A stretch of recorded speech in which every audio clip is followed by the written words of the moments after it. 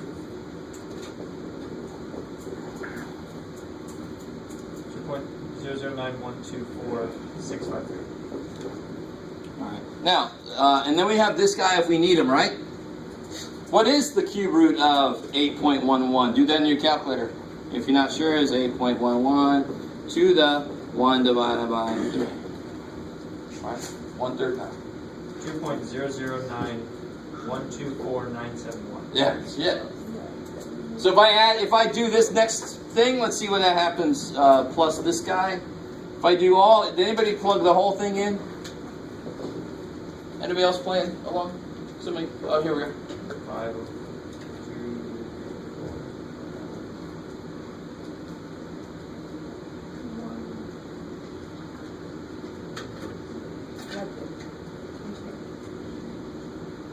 Let's see if it gets us even closer. It has to. that's like the only decimal place is the last one that's off, and it's a 4 instead of a 1. So it's 2.00912. 4974. And the actual value, I'm sorry, it was 2.009124971. 1. All right. So if I just go out 1, 2, 3, 4 terms, we get that close to the actual answer.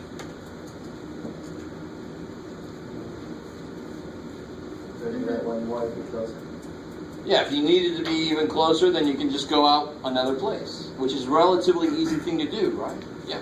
So, like, I get what we're doing, but I don't understand. Like, the question was, use your series to evaluate that. Like, why wouldn't we just be able to, evaluate it like with a calculator or something? Like, Because is that using your series? Well, that's what I'm saying. It's just, why do we need the series to evaluate that? What I want you to realize is that when you plug this in your calculator, it is using... Right. And it's a modified series, so it actually can... Well, again, they're not forthcoming with how they modify it. But most of the time they modify it a little bit so it converges quicker. There's a way you can modify things. But, so what I'm trying to say is, we're here to learn the math that the calculator uses to evaluate such a statement, right? So, the whole point of this problem, like, specifically, is to... The whole point of this problem is twofold. To show you the immediate use of power series, which almost always the immediate use of something is not the most impressive use of it. Right? So the immediate use of it is very computational, right? Very technologically or conceptually light, to be honest. We got a polynomial that means the same thing as this does. So if we plug an x value into our polynomial, it should be about, that's really, I'm not trying to, I'm just saying that's all we're doing. It's a very basic level of something we're doing. We're using something really freaky, but at a very base level of what it can do. So, how would we know when to like we went three derivatives? How would we know when to like stop? Like, is that good enough? And the reason I did what I did here is you keep going until the place, so if the book said, get it right to the 7th decimal place. Oh, okay. And I do this, and then I take the next term in, and the 1, 2, 3, 4, 5, 1, 2, 3, 4, 5, 6, 7. 7th decimal place, and then I do it one more time, and the 7th decimal place changes, and then one more time, and it stays the same, I can stop. Right. So you can just keep adding in successive terms. Or you can just kind of take a guess, and then check it against the real answer and see how close you are. But if you do it this way, it's not kind of cheating, because you're not going to get the real answer. You're going to say, when does it stop changing in the decimal place that I'm curious about? Then you're not cheating. You're actually not getting the real answer. You're just checking it against itself as it gets better and better and better. So the best thing to do is to, if it asks for like decimal places, is to like do the actual problem in the calculator and then see when it matches with the work that you're doing. Sure, yeah, because we have the calculator. Why not use it? Right. Yeah. Yes. Is this what Holly did before the calculator? Is that what you're showing us? Well, they did eventually use this for some functions, but the series were used. Part of series were actually used to prove the idea of derivatives before the idea of derivatives was actually invented. So, do you see, what did we need to understand before we create this series? Derivatives, holy shit. So somehow, and this is the part that I kind of alluded to, that I'm kind of on the fence about actually trying to get into a form that I can give to you, is the way that they manipulated series before they knew derivatives. But then they recognized the pieces of the series as the idea of derivatives. That's weird. I'm not even sure anymore if I'm answering your question, to be honest. But it's really, to me, that was when I first learned that. I was like, that is so freaking awesome. And you never learned that in your math major. You never look at the history. We always reorganize history so it's easier to teach. But I'm like, that's not what's really interesting here. Look at all the shit they did before they even had a name or an idea of what a derivative was. It's amazing. And then they did this that we did using derivatives. They did something like this and said, oh, that must be the derivative. That's crazy. And how did they identify it? Because it was just like I had up here earlier, y1 plus mx minus x1. They're like, well, that's m. And then the next one must be related to the second derivative in the same way. They was very geometrically heavy, a lot of their early computations. So you can actually, the geometry that led them to some of the series they investigated meant that what they were finding was derivatives. They can make that connection. They didn't call it that yet. They just had a vague idea of what it was. It's a really cool history. Yeah. We're never going to have to work these backwards, right? Like, we'll never get, like, the 8.11 first and try to find out it equals, like, 4x. Oh, there's no way you could. Okay. Yeah. I mean, depending on... Can you imagine? I could have called this 2x. Yeah. And I could have asked you the same exact question, and then your x would have been different. Our series would have been different, because it would have been 2 coming popping out instead of 4 coming popping out, right? Yeah. So that kind of starts to show you the flexibility you have in how you can create a series, a Taylor series. All right. So let me make sure I haven't forgotten it. Let me give you this practice test before I forget. Because when is the test? 1 week. 1 week from today. So we finished chapter 11. I had a good time. Miles ahead of where I was last semester in this class. Yeah, I was so lost last semester. Every day was review day. Sure. I'm pretty sure I dropped this class. No, last semester I dropped it. Yeah, this is like the last day. You need one more? Yeah. Okay. This is your last day. It's funny how you remember what you learned, but you don't remember what you learned. Well, I dropped it the class last semester when we were learning the foreign series. Oh, okay. Yeah. That's what I did my first semester. I had no idea what I was talking about the entire time. So. Yes. Well, I didn't drop it. I just stopped going. I sat over there. Yes. Yeah, that's the reason why I dropped it. It was like the last day I was just like, screw it. The cube root of 8.1 equals blah, blah, blah. What is that? Oh, that was just me saying how to put it in your calculator. Right? 8.112 to 1/3 power. So this is in the calculator. This is what the calculator tells us. And this is what we got from our series. So, your comment about calculators using modified series, how do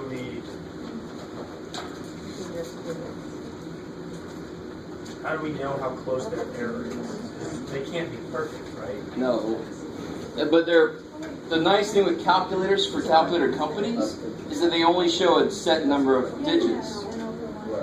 Okay. So that's the modification they make, is to ensure that those digits are as right as it can be while being the most efficient that it can be. There's one of those Does that make where sense? giving you as much as you need, but not too much. As much as they can possibly show you, so that they're only.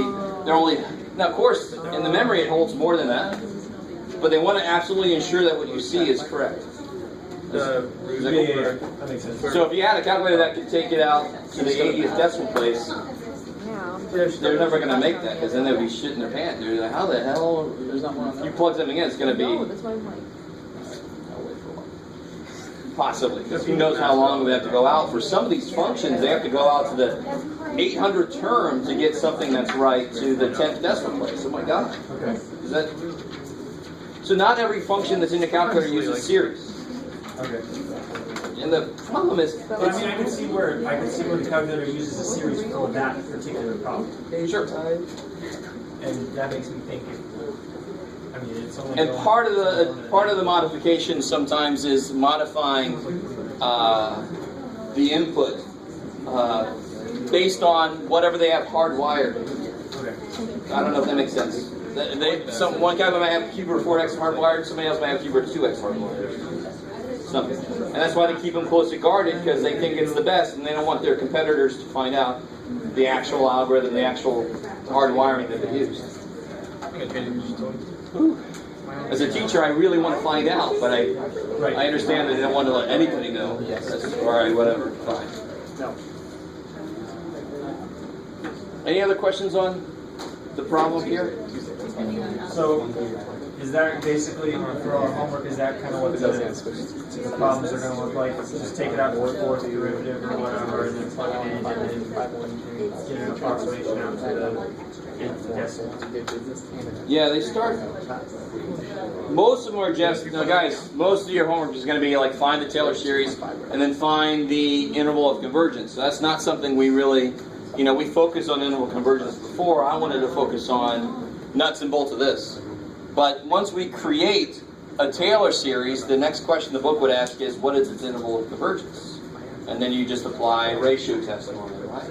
Same way we've been doing it. Nothing new there. But that is an extra question they'll ask. So, to do that, we'd have to find the summation equation. Right? Yes.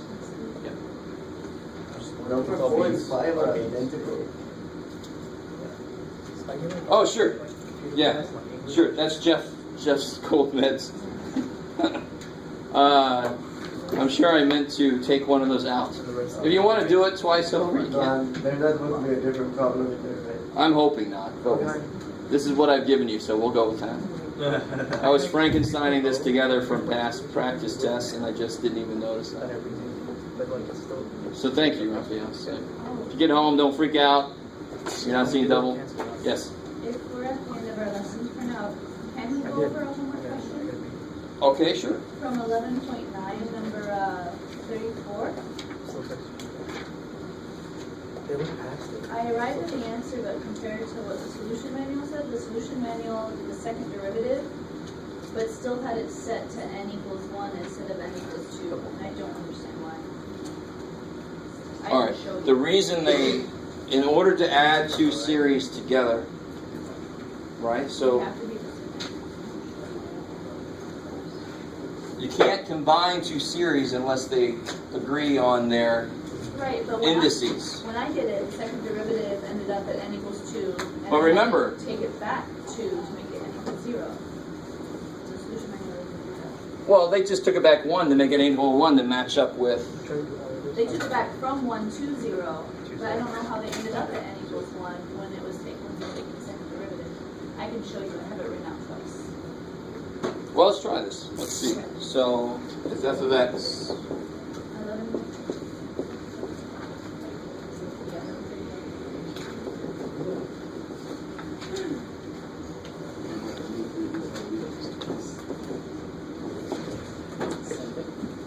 All right. So what would f prime be? no. There's a 2. There's a 3.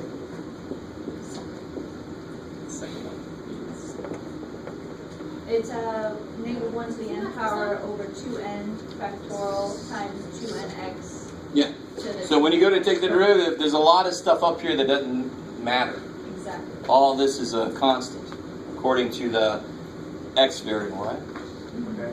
When we take our derivative inside, this is all just a constant, depending on what the n is. It's just a constant. So the derivative of x to a power is the power comes down, the power goes down by 1, right? So it'll be negative 1 to the n, 2n comes down, x to the 2n minus 1 over 2n factorial.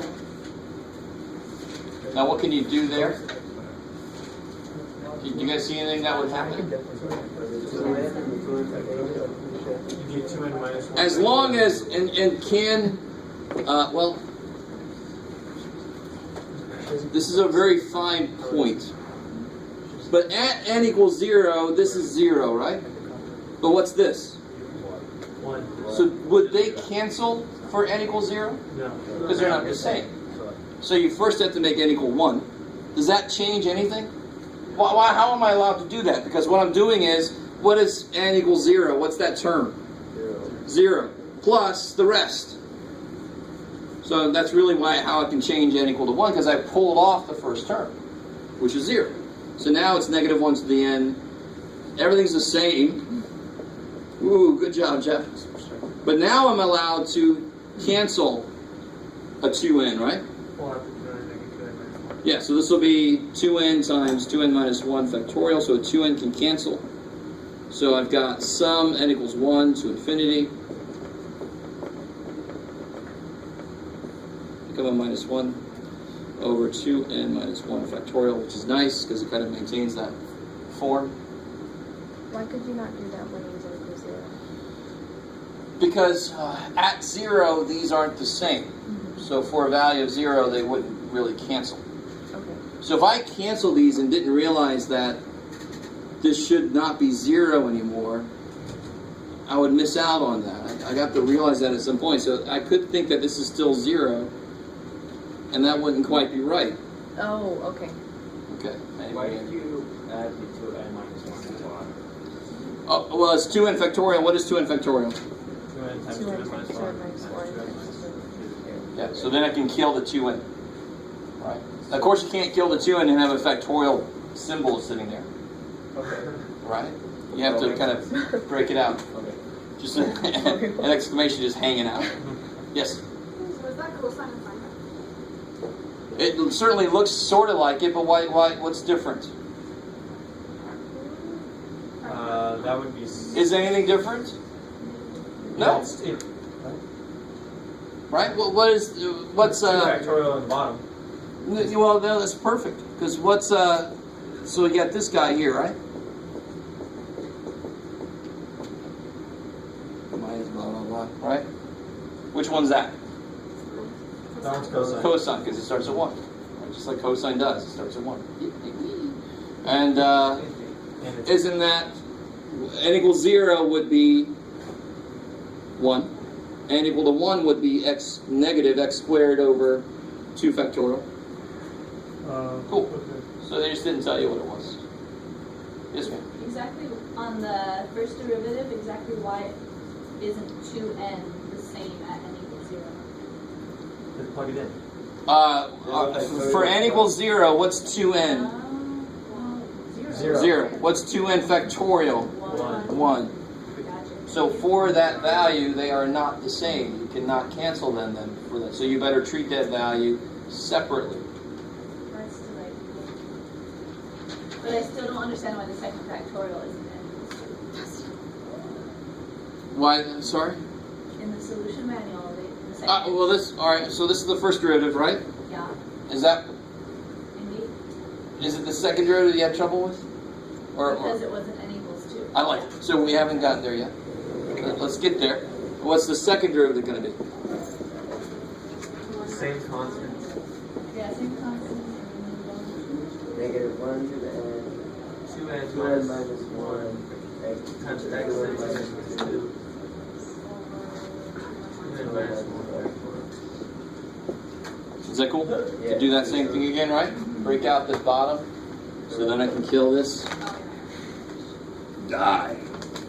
Now real quick, before I kill it, Do we have the same problem we did before? No. Well, let me go back a step. For n equal to 1, this is 1, and this is 1 factorial, and those are both 1. Cool, I like it. So then nothing's wrong with that. So these can die, so I get some. So what do they have?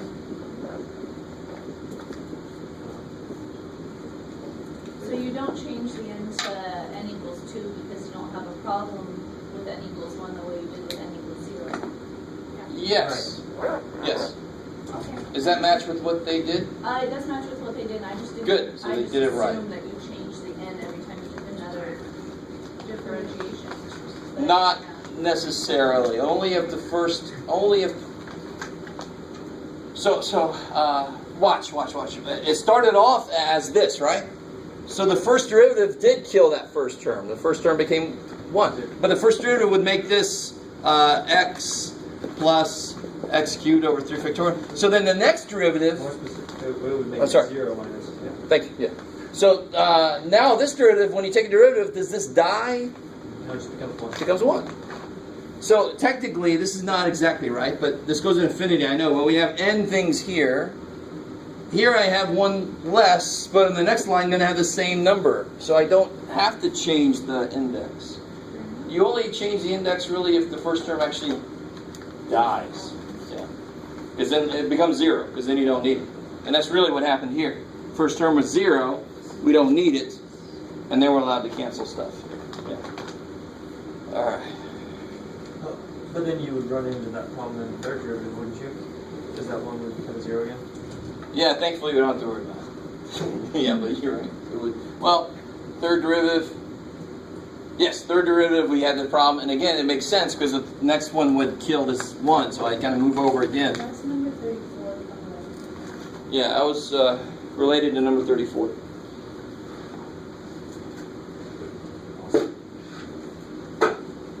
All right. Thank you. I need to go get some. Something. Drugs? Yes. 48. 48. I don't know. Now with taste. Now with taste. Now with slightly less bad taste.